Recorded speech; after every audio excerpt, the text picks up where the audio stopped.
বাঙালির পাকশালায় আপনাদের জানাই স্বাগত। চলছে বরেন্দ্র ভূমির রান্নার বিশেষ পর্ব।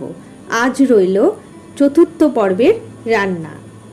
আসুন দেখে নিই আজকের রান্নায় কি কি লাগছে। লাগছে একটি লাউয়ের অর্ধেক, ছোলার ডাল আমি ভিজিয়ে রেখেছিলাম 4-5 ঘন্টা, অথবা মটরের ডালও আপনারা ব্যবহার করতে পারেন। মিষ্টি আলু একটি। আর যা যা উপকরণ লাগবে আমি ক্রমশ দেখাতে দেখাতে এগিয়ে যাব রান্নার পরবর্তী পর্বে। প্রথমেই আমি বড় মাপের 3টি শুকনো লঙ্কা নিয়ে শুকনো খোলায় ভালো করে ভেজে নেব এবং এই ভাজার শেষে আমি এটিকে গুঁড়ো করে রাখব। এবার যে ভেজানো ডাল নিয়েছিলাম সেই ডাল জল ছাড়া শুকনো করে আমি বেটে নেব। বেটে নিয়ে এটাকে আমি প্রথমে হাত দিয়ে খুব ভালো করে ফেটিয়ে নেব। তারপরে আমি চামচ দিয়ে ফেটিয়ে, দেখুন ঠিক এরকম ফুলে উঠবে। চামচ দিয়ে ফেটানোর পরে আস্তে আস্তে যতক্ষণ না ডালটা এরকম ফুলে উঠছে ততক্ষণ কিন্তু ফেটিয়ে যেতে হবে। এবারে আমি এর মধ্যে দিয়ে দিলাম স্বাদ মতো লবণ। আরও কিছুক্ষণ ফেটানোর পরে কিছুটা হলুদ যোগ করে দিলাম। এবার কড়াইয়ে পরিমাণ মতো সাদা তেল নিয়ে ভেজে নেব ছোট ছোট বড়ির আকারে বড়া। এই রান্নায় যদি আপনারা বড়ি পেয়ে থাকেন, মটরের ডালের বড়ি, তাহলে সেটিও ব্যবহার করতে পারেন, অথবা এইভাবে বড়া দিয়ে ব্যবহার করা যেতে পারে। আমি বড়াগুলো কিন্তু দেখুন ছোট ছোট বড়ির আকারেই ভেজে নিচ্ছি। অল্প আছে ধৈর্য ধরে একটু লালচে করে ভেজে নিতে হবে। এবার আমি লাউটা কেটে নেব। লাউটা কিন্তু কুচো কুচো করে কাটলে হবে না।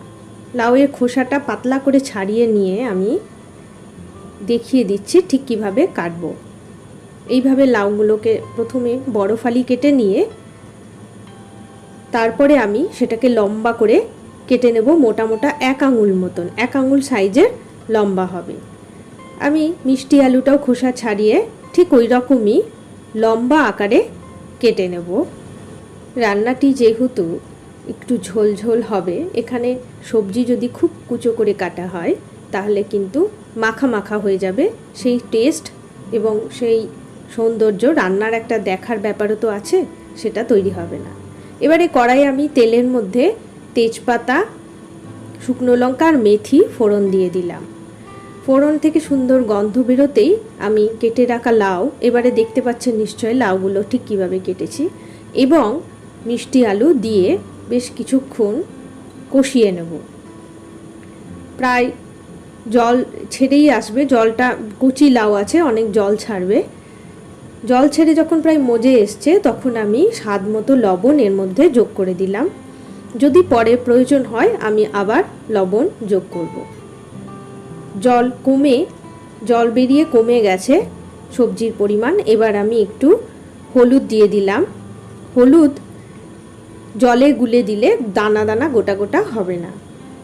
এই বাটি করে আমি 2-3 বাটি মতো জল এখন দিয়ে দিলাম, এবং রান্নার পরে আমি আরও কিছু জল কিন্তু যোগ করব, সেটা পরে আমি দেখাচ্ছি। এবার ঢাকা দিয়ে আমি প্রায় 10 মিনিট মতন তো সেদ্ধ হতে দেব। নিয়ে নিলাম 1 টেবিল চামচ কোকোনাট পাউডার। তাই দিয়ে আমি একটা পাতলা গোলা তৈরি করলাম। এটা কিন্তু অ্যাকচুয়াল চেলেনি জল বিকল্প হিসাবে আমি কোকোনাট পাউডারটা ব্যবহার করছি। চেলেনি জল হলো সুলধানের চাল দিয়ে ভিজিয়ে তৈরি করা হয়। চালটা 2-3 ঘন্টা ভেজানোর পরে সেটা জলটা এই চেলেনি জল হিসাবে রান্নায় দেওয়া হয়।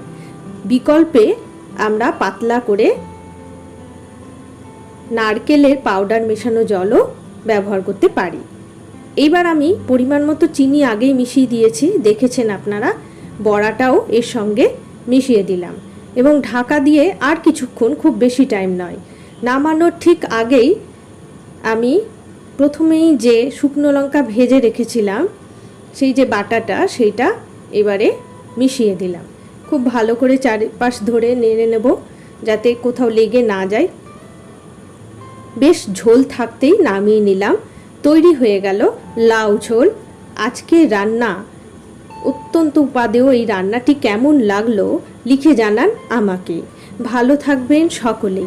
আজ তবে আসি।